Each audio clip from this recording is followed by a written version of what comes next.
मैं doctor R के पुरोहित, आपका स्वागत है। आज मंत्रिमंडल पर चर्चा करें। मंत्रिमंडल, मंत्री परिषद।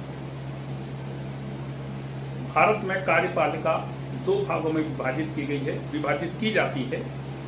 एक को कहते हैं नाम मात्र की कार्यपालिका और दूसरे को वास्तविक कार्यपालिका कहते हैं। नाम मात्र की कार्यपालिका में राष्ट्रपति आता है और वास्तविक कार्यपालिका के अंतर्गत मंत्री परिषद और मंत्रिमंडल आते हैं। पूरे भारतीय संविधान में यदि किसी विषय पर सबसे कम बात कही गई है तो वह है भारतीय मंत्री परिषद। पूरे संविधान में केवल 2 अनुच्छेदों में मंत्री परिषद के बारे में प्रावधान किए गए हैं, जिसमें अनुच्छेद 74 है।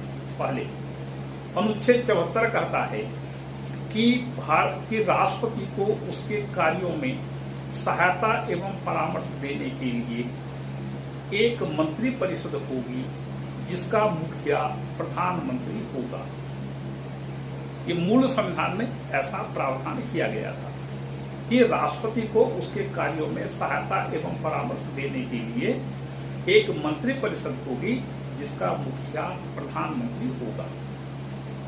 इसमें एक लाइन जोड़ा गया संविधान के 42वें संशोधन 1976 के द्वारा, और वह लाइन था, और राष्ट्रपति ऐसी सलाह के अनुसार काम करेगा। देखिए, मूल संविधान जो 1950 में लागू हुआ, उसमें ऐसा कोई प्रावधान नहीं था जिससे यह स्पष्ट हो कि राष्ट्रपति मंत्री परिषद के परामर्श को मानने के लिए बाध्य है। इस चीज को लेकर के पंडित नेहरू और डॉक्टर राजेंद्र प्रसाद में मतभेद थे। पंडित नेहरू का कहना था कि हमने संसदीय व्यवस्था की स्थापना की है और संसदीय व्यवस्था में राष्ट्रपति मंत्री परिषद के परामर्श को मानने के लिए बाध्य है। डॉक्टर राजेंद्र प्रसाद का कहना था, यदि ऐसा है तो संविधान में प्रावधान कहाँ है? सहायता एवं परामर्श देने के लिए मंत्री परिषद होगी, मतलब स्पष्ट है कि राष्ट्रपति ऐसी सलाह को मानने के लिए विवश नहीं है। तो इस प्रकार की अस्पष्टता की स्थिति को दूर करने के लिए संविधान के 42वें संशोधन 1976 के द्वारा उसमें एक पंक्ति जोड़ी गई, और वह पंक्ति थी, और राष्ट्रपति ऐसी सलाह के अनुसार कार्य करेगा। मतलब राष्ट्रपति को मंत्री परिषद की सलाह मानने के लिए बाध्य कर दिया गया। बाद में 44वां संशोधन 1978 के द्वारा राष्ट्रपति की स्थिति को थोड़ा सा बेहतर बनाने की कोशिश की गई, और उसमें यह एक लाइन और जोड़ा गया, और ऐसी सलाह पर अन्यथा राष्ट्रपति मंत्री परिषद से पुनर्विचार के लिए कह सकता है, और पुनर्विचार के बाद जो परामर्श मिलेगा उसके अनुसार राष्ट्रपति काम करेंगे। मतलब बात स्पष्ट हो गई कि यदि मंत्री परिषद कोई सलाह राष्ट्रपति को देती है तो राष्ट्रपति उस परामर्श पर पुनर्विचार के लिए मंत्री परिषद को कह सकते हैं। जब मंत्री परिषद पुनर्विचार करके दोबारा परामर्श देने के लिए पहुंचती है, तब राष्ट्रपति उस परामर्श के अनुसार काम करने के लिए बाध्य है। यदि मान लीजिए राष्ट्रपति मंत्री परिषद के किसी परामर्श पर पुनर्विचार के बाद भी काम नहीं करते या उस परामर्श को मानने से इनकार करते हैं, तो यह राष्ट्रपति के द्वारा संविधान का उल्लंघन होगा। और संविधान के उल्लंघन के लिए एक उपाय है, महाभियोग। अब अनुच्छेद 75 की बात करते हैं। अनुच्छेद 74 में एक लाइन और है कि मंत्री परिषद ने राष्ट्रपति को क्या सलाह दी, यह जानने का अधिकार किसी को नहीं है, और न्यायपालिका में किसी मंत्री को या सरकार को आप नहीं कह सकते कि आपने क्या सलाह दी, आप उसको प्रकट करिए, डिस्क्लोज करिए। तो मतलब मंत्री परिषद के द्वारा दिया गया परामर्श न्यायिक जांच का विषय नहीं होगा। अब अनुच्छेद 75 की चर्चा करते हैं। अनुच्छेद 75 में 6 बिंदु हैं, एक एक करके देखें। पहला बिंदु कि प्रधानमंत्री की नियुक्ति राष्ट्रपति करेगा और उसकी सलाह पर, मतलब प्रधानमंत्री की सलाह पर राष्ट्रपति अन्य मंत्रियों की नियुक्ति करेगा। मतलब यह है कि यदि मान लीजिए किसी व्यक्ति विशेष को मंत्री नियुक्त करने के विषय में यदि राष्ट्रपति और प्रधानमंत्री के बीच मतभेद हो जाए तो राष्ट्रपति की इच्छा यहां पर नहीं होगी। प्रधानमंत्री जिसको चाहे उसको मंत्री नियुक्त करने के लिए राष्ट्रपति को कह सकता है। क्यों? इसलिए क्योंकि मंत्री परिषद से काम प्रधानमंत्री को लेना है और यदि कोई मंत्री प्रधानमंत्री का विश्वस्त व्यक्ति नहीं है, भरोसे का व्यक्ति नहीं है, तो प्रधानमंत्री अपना काम समुचित रूप में संपन्न नहीं कर पाएगा। इसलिए प्रधानमंत्री जिसको चाहेगा उसी को मंत्री बनाने के लिए राष्ट्रपति बाध्य है। इस विषय में एक मजेदार घटना घटी। कांग्रेस के अध्यक्ष थे आचार्य जेपी कृपलानी और प्रधानमंत्री थे पंडित नेहरू। एक बार जेपी कृपलानी ने एक वक्तव्य जारी करते हुए यह कहा कि प्रधानमंत्री को मंत्रिपरिषद का निर्माण करते समय दल के अध्यक्ष से भी परामर्श लेना चाहिए। पंडित नेहरू ने कहा कि प्रधानमंत्री अपने मंत्रिपरिषद का निर्माण करने के लिए पूरी तरह से स्वतंत्र है और उसे किसी से परामर्श लेने की आवश्यकता नहीं है। परिणाम स्वरूप जेपी कृपलानी ने अपने पद से त्याग पत्र दे दिया। कांग्रेस का अध्यक्ष का पद उन्होंने छोड़ दिया।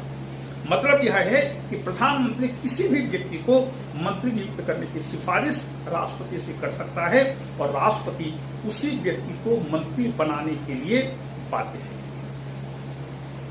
91वां संशोधन 2003 के अंतर्गत उसमें एक लाइन और जोड़ा गया कि मंत्रिपरिषद के सदस्यों की संख्या प्रधानमंत्री को मिलाकर 15% से अधिक नहीं होगी। पहले मंत्रिपरिषद में कितने मंत्री होंगे यह प्रधानमंत्री और राज्यों में मुख्यमंत्री तय करते थे और अपने मनमर्जी 50, 60, 70 लोगों को भी मंत्रिपरिषद में नियुक्त कर दिया जाता था। राबड़ी देवी के बिहार के मुख्यमंत्री राबड़ी देवी के मंत्रिपरिषद में 62 सदस्य थे, 62 मंत्री थे और एक बार स्थिति तो यहां ऐसी उत्पन्न हो गई कि मंत्रियों को बैठने के लिए सचिवालय में कमरे ही नहीं मिले। इसी प्रकार से आंध्र प्रदेश के एक मुख्यमंत्री थे टी अंजय्या। उन्होंने अपने मंत्रिपरिषद में 61 लोगों को नियुक्त किया था। तो इसको नियंत्रित करने के लिए अब तय हो गया है कि किसी भी मंत्रिपरिषद में चाहे केंद्र हो चाहे राज्य हो, कुल सदस्य संख्या मंत्रियों की 15% से अधिक नहीं होगी। इसमें एक लाइन और है कि किसी भी राज्य के विधानसभा की संख्या चाहे जितनी हो, मंत्रियों की संख्या 12 से कम नहीं होगी।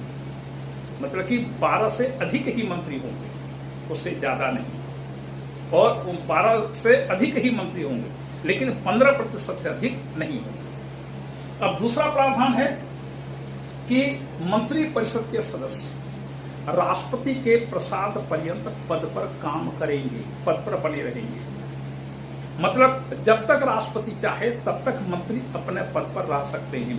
व्यवहार में यह सिद्धांत है कि राष्ट्रपति के प्रसाद पर्यंत काम करेंगे, लेकिन व्यवहार यह है कि जब तक प्रधानमंत्री चाहे तब तक किसी भी व्यक्ति को मंत्री के पद पर बने रहने दे सकता है।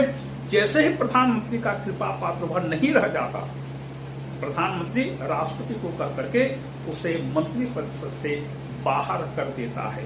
राष्ट्रपति अपनी मर्जी से किसी भी मंत्री को पदच्युत नहीं कर सकता, यह काम केवल प्रधानमंत्री ही करता है। तीसरा प्रावधान है कि मंत्रिपरिषद सामूहिक रूप से लोकसभा के प्रति उत्तरदायी हो। इसका मतलब यह है कि यदि लोकसभा चाहे तो अविश्वास प्रस्ताव के द्वारा मंत्रिपरिषद को पद से हटा सकती है। सामूहिक उत्तरदायित्व, एक मंत्री की गलती से पूरा मंत्री परिषद प्रभावित होता है, इसलिए यदि एक मंत्री के विरुद्ध ऐसा प्रस्ताव पारित होता है तो भी पूरा मंत्रिमंडल भंग माना जाता है। सभी मंत्री एक साथ डूबते हैं, एक साथ तैरते हैं। फिर आगे चौथा है कि राष्ट्रपति मंत्रिपरिषद के सदस्यों को पद और गोपनीयता की शपथ दिलाएगा। यहां पर दो प्रकार की शपथ है। एक है पद की शपथ।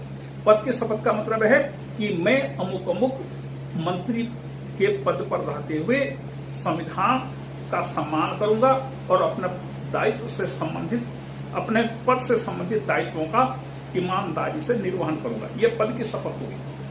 दूसरा गोपनीयता की शपथ कि मंत्रिपरिषद की बैठक में, मंत्रिमंडल की बैठक में जो भी बातें होंगी उसको मैं प्रकट नहीं करूंगा। और यदि मान लीजिए कोई मंत्री पद से इस्तीफा देने के बाद किसी गोपनीय चीज को प्रकट कर देता है तो उसके विरुद्ध फौजदारी कार्रवाई की जा सकती है। ये गोपनीयता है। और इसीलिए जब इमरजेंसी के बाद जनता पार्टी का शासन आया तो उसमें आपातकाल के दौरान जितने भी अतियां की गई थी सरकार के द्वारा, उसके विरुद्ध शाह कमीशन की स्थापना की गई, शाह कमीशन की नियुक्ति की गई। शाह कमीशन ने श्रीमती इंदिरा गांधी को गवाही के लिए बुलाया और तब इंदिरा गांधी को जब उन्होंने पूछा कि आपने मंत्रिपरिषद को, आपने राष्ट्रपति को क्या सलाह दी, आपकी मंत्रिपरिषद की बैठक में क्या बातें हुई, तो उन्होंने श्रीमती गांधी ने कहा था कि यह सब गोपनीय है, मैं इसे प्रकट नहीं कर सकती। तो गोपनीय चीजें हैं, ये सब गोपनीयता के शपथ के अंतर्गत आती हैं। इसलिए भारत में जितने भी पदाधिकारी हैं उनमें केवल मंत्री ही एकमात्र ऐसा पद होता है जो दो शपथ लेता है, एक पद की और दूसरी गोपनीयता की। बाकी जितने भी पदाधिकारी हैं केवल पद की शपथ लेते हैं कि पद से संबंधित दायित्वों का हम ईमानदारी से संविधान के अनुरूप, कानून के अनुरूप निर्वहन करेंगे। तो पद और गोपनीयता। पांचवा है सदन की सदस्यता। यदि मान लीजिए कोई ऐसा व्यक्ति मंत्री नियुक्त कर दिया जाता है जो किसी सदन का सदस्य नहीं है तो वह 6 माह के अंदर दोनों में से किसी भी सदन का सदस्य होगा, बनेगा। लेकिन मान लीजिए 6 माह के अंदर यदि वह किसी सदन का सदस्य नहीं बन पाया तो उसे त्याग पत्र देना पड़ेगा और उसकी पुनर्नियुक्ति नहीं की जा सकती। पुनर्नियुक्ति नहीं की जा सकती। मान लीजिए 6 महीना के अंदर वो मंत्री किसी सदन का सदस्य नहीं बन पाया तो 2-4 दिन गैप करके फिर उसको पुनर्नियुक्त करना, ऐसा नहीं हो सकता। वह मंत्री तब बनेगा जब किसी सदन का सदस्य हो जाएगा। और छठवां है इसके वेतन और भत्ते। मंत्रिपरिषद को दिए जाने वाले वेतन और भत्ते संसद कानून द्वारा तय करती है। ये अनुच्छेद 75 के अंतर्गत विभिन्न प्रकार के प्रावधान हैं। इसके अलावा पूरे संविधान में और कहीं पर भी मंत्रिपरिषद का कोई विवरण नहीं दिया गया है। केवल एक जगह और आता है उल्लेख, वह है अनुच्छेद 352 में। अनुच्छेद 352 में कहा गया है कि जब आपातकाल का प्रावधान है ये कि जब मंत्रिमंडल, मंत्रियों की छोटी समिति, जब मंत्रिमंडल राष्ट्रपति को लिखित परामर्श देवे तब राष्ट्रपति बाह्य संकट की या आपातकाल की घोषणा कर सकता है। संविधान में केवल उसी 352 में अनुच्छेद में ही मंत्रिमंडल शब्द का प्रयोग किया गया है। बाकी 74-75 में मंत्रिपरिषद शब्द का प्रयोग है। अब प्रश्न ये उठता है कि मंत्रिमंडल और मंत्रिपरिषद में क्या अंतर है। देखें, मंत्रिमंडल के जो सदस्य होते हैं ये सभी सदस्य मंत्रिपरिषद के भी सदस्य होते हैं। वस्तुतः मंत्रिपरिषद मंत्रियों की एक बहुत बड़ी संस्था होती है जिसकी संख्या भारतीय संविधान के अनुसार लोकसभा की सदस्य संख्या से 15% से अधिक नहीं हो सकती। तो जितने भी मंत्री होते हैं ये सब के सब मंत्री परिषद के सदस्य होते हैं। जैसे उदाहरण के लिए आज भारत की लोकसभा की सदस्य संख्या 543 है, तो 15% के हिसाब से लगभग 78-79 या मान लीजिए लगभग 80 सदस्य मंत्री बन सकते हैं मैक्सिमम, उससे ज्यादा नहीं बन सकते। वो कुछ दशमलव में आएगा, इतना बटा इतना, तो उसको मान लीजिए 75-80 के बीच होते हैं। तो ये जितने भी मंत्री होते हैं ये सभी मंत्री परिषद के सदस्य होते हैं। अब प्रश्न उपस्थित होता है कि जिस मंत्री परिषद को देश की आंतरिक और बाह्य नीति का निर्माण करना है, क्या एक साथ 75-80 लोगों को बिठा करके प्रधानमंत्री कोई निर्णय ले सकता है? किसी विषय पर गोपनीय चर्चा कर सकता है? किसी विषय पर विश्वसनीय बातें कह सकता है, प्राप्त कर सकता है?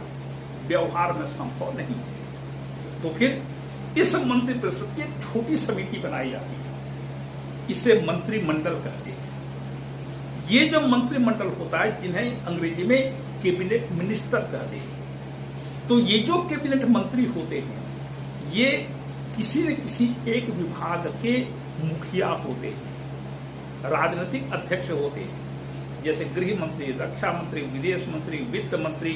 ये तो ये सभी मंत्रिमंडल के सभी सदस्य किसी न किसी एक विभाग के राजनीतिक मुखिया होते हैं। इनके नीचे उस विभाग का सचिव होता है और सचिव प्रशासनिक अधिकारी होता है। तो ये कैबिनेट मंत्री होते हैं। कैबिनेट मंत्रियों की विशेषता क्या? दूसरी चीज कैबिनेट मंत्रियों के बारे में, कैबिनेट की बैठक प्रधानमंत्री जब कभी भी चाहे बुला सकता है और बुलाता है, और इसी बैठक में देश की आंतरिक एवं विदेश नीति का निर्माण किया जाता है। कहना चाहिए इसी कैबिनेट की इच्छा पूरे देश में लागू होती है।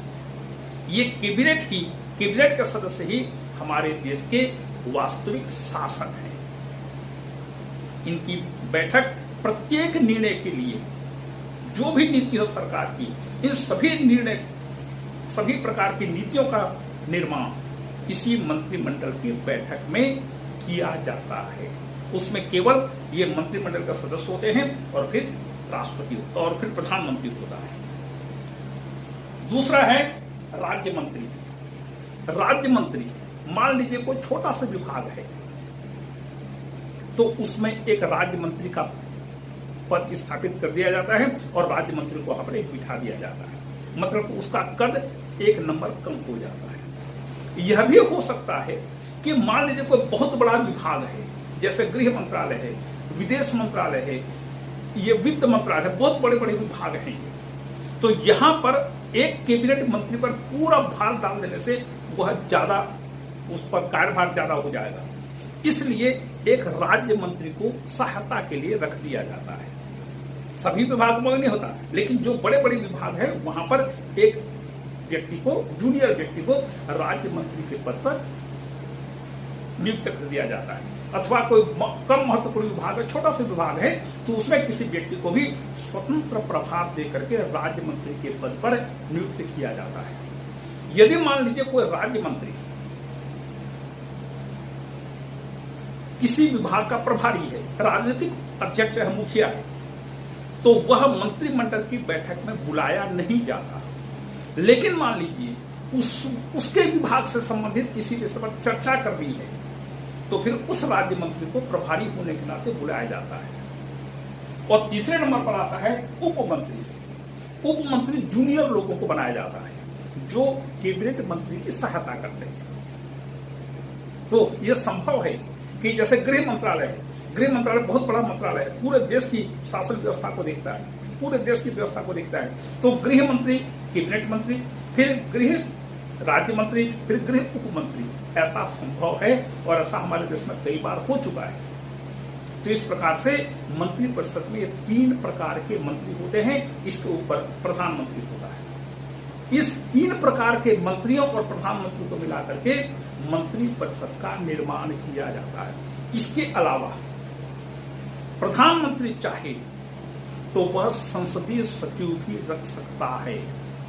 लेकिन जो संसदीय सचिव होते हैं ये मंत्रिपरिषद के सदस्य नहीं होते, मंत्रिपरिषद के अंग नहीं होते, और इनको संसदीय सचिवों को प्रधानमंत्री शपथ दिलाता है, राष्ट्रपति शपथ नहीं दिलाता। तो आजकल जानते हैं लोगों को संतुष्ट करने की आदत है। तो मान लीजिए दल में कोई बहुत बड़ा दल का दबाव बढ़ा कि इसको भी कुछ पद दिया जाना चाहिए, बहुत अच्छा काम करने वाला वो है सो है, तो प्रधानमंत्री उसको संतुष्ट करने के लिए संसदीय सचिव के पद पर नियुक्त कर देता है, कुछ जिम्मेदारी सौंप दी जाती है, और संसदीय सचिव किसी न किसी कैबिनेट मिनिस्टर से अटैच होते हैं, जो उस कैबिनेट मंत्री को संसद की कार्यवाही के संबंध में सलाह में सहायता करते हैं। इनको संसदीय सचिव कहा जाता है। मतलब मंत्रिपरिषद और मंत्रिमंडल का मुखिया प्रधानमंत्री होता है। कैबिनेट जो है पूरे देश की आंतरिक और बाह्य नीतियों का निर्माण करता है। यह है मंत्रिमंडल और मंत्रिपरिषद में अंतर। अब आगे देखें मंत्रिमंडल के प्रकार। मंत्रिमंडल के प्रकार में कुछ प्रकार होते हैं, जैसे पहला छाया मंत्रिमंडल, शैडो कैबिनेट। आजकल इसके लिए एक नया शब्द प्रयुक्त किया जाता है जिसे कहते हैं कैबिनेट इन वेटिंग या पीएम इन वेटिंग, प्रधानमंत्री प्रतीक्षारत। शैडो कैबिनेट या पीएम इन वेटिंग, इसका अर्थ क्या है? छाया मंत्रिमंडल का मतलब है कि जब मान लीजिए कोई मंत्रिमंडल काम कर रहा है तो विरोधी दल के सदस्य एक अदृश्य रूप से इस सरकार को उत्तरदायी ज्यादा बनाने के लिए, इनको प्रश्नों के द्वारा परेशान करने के लिए अपने आप एक छोटा सा कैबिनेट बना लेते हैं अदृश्य रूप से, और उसके जो मंत्री होते हैं, उसके जो सदस्य होते हैं या विरोधी दल के जो सदस्य होते हैं, सबको एक एक जिम्मेदारी सौंप देते हैं कि आप गृह विभाग देखना, आप वित्त विभाग को चेक करना, आप रक्षा विभाग को देखना, आप उसको देखना, आप उसको देखना, उसको बता देते हैं। तो वह जो सदस्य होता है विरोधी दल का, वह उसको जो जिम्मेदारी सौंपी गई है, वह उस विभाग से संबंधित अनेक प्रकार की जानकारियां एकत्र करता है ताकि सदन में उस विषय को उठाया जा सके और सरकार को परेशान किया जा सके। तो इसको कहते हैं छाया मंत्रिमंडल। दूसरी चीज इसमें एक सम्मिलित होती है कि यह जो छाया मंत्रिमंडल है वह इस बात की प्रतीक्षा में रहता है कि वर्तमान सरकार के विरुद्ध अविश्वास प्रस्ताव पारित हो जाए और हमको सरकार बनाने का मौका मिले। इसे कहते हैं छाया मंत्रिमंडल। दूसरा रसोई मंत्रिमंडल। एक बार प्रश्न पूछा गया था एमए में, रसोई मंत्रिमंडल पर टिप्पणी लिखिए। तो एक परीक्षार्थी ने लिखा था, रसोई मंत्रिमंडल वह होता है जो प्रधानमंत्री की खाद्य सामग्री रसोई की पूरी व्यवस्था को देखता है। ऐसा नहीं है। रसोई मंत्रिमंडल का मतलब प्रधानमंत्री के सर्वाधिक विश्वस्त लोगों का समूह, 1, 2 या 3, उससे ज्यादा नहीं, कि जब कभी प्रधानमंत्री को किसी विषय पर निर्णय लेना हो, विचार करना हो, तो सबसे पहले वह जिन लोगों को, जिन मंत्रियों को बुलाकर बात करता है उसे रसोई मंत्रिमंडल कहते हैं। ये प्रधानमंत्री का सर्वाधिक विश्वस्त लोग होते हैं। जैसे आज की तारीख में नरेंद्र मोदी का सर्वाधिक विश्वस्त व्यक्ति है अमित शाह, जो देश के गृह मंत्री हैं। एक आध और भी हो सकते हैं, हो सकता है निर्मला सीतारमण हो, या हो सकता है वो जयशंकर हो, विदेश मंत्री हो, या राजनाथ सिंह हो। ऐसे बहुत ही घनिष्ठ उसको रसोई मंत्रिमंडल कहते हैं, क्योंकि सामान्यतः मंत्रिमंडल के सदस्यों की संख्या 15-20 के आसपास होती है, 20-22 के आसपास होती है। तो मान लीजिए प्रधानमंत्री किसी विषय को मंत्रिमंडल की बैठक में रखना चाहता है, तो एकदम से 20 लोगों से वो परामर्श लेगा तो परेशान हो जाएगा। उसको अलग अलग प्रकार के परामर्श मिलेंगे, अलग अलग बातें सामने आएंगी, निर्णय लेने में देर होगी, असुविधा होगी। तो वह किसी भी विषय पर किसी भी विषय को मंत्रिमंडल की बैठक में रखने के पहले वह अपने इन खास लोगों से पहले बात कर लेता है, उसके बाद फिर मंत्रिमंडल की बैठक में उसको प्रस्तुत किया जाता है, तो काम करने में सुविधा होगी। तीसरा है युद्ध मंत्रिमंडल, वार कैबिनेट। विशेष करके जब युद्ध या आपातकाल की स्थिति उत्पन्न हो, तो उस आपातकाल से निपटने के लिए प्रधानमंत्री 2-3 मंत्रियों की एक ग्रुप बना करके उसको युद्ध का पूरा भार उसको सौंपता है, खुद उसकी अध्यक्षता करता है और सब चीजें देखता है, ताकि युद्ध से निपटा जा सके, आपातकाल से निपटा जा सके। उसको वार कैबिनेट कहते हैं। जैसे युद्ध या आपातकाल की स्थिति समाप्त होती है, ये वार कैबिनेट भी खत्म हो जाता है। और चौथा है मिली जुली सरकार या मिला जुला मंत्रिमंडल। जो मिला जुला मंत्रिमंडल होता है, यदि मान लीजिए लोकसभा में किसी एक दल को स्पष्ट बहुमत नहीं मिला, तो अनेक दलों को या कुछ दलों को मिलाकर बहुमत साबित करके वह समूह, अनेक दलों का समूह मंत्रिमंडल का निर्माण करता है, उसका नेता प्रधानमंत्री बनता है।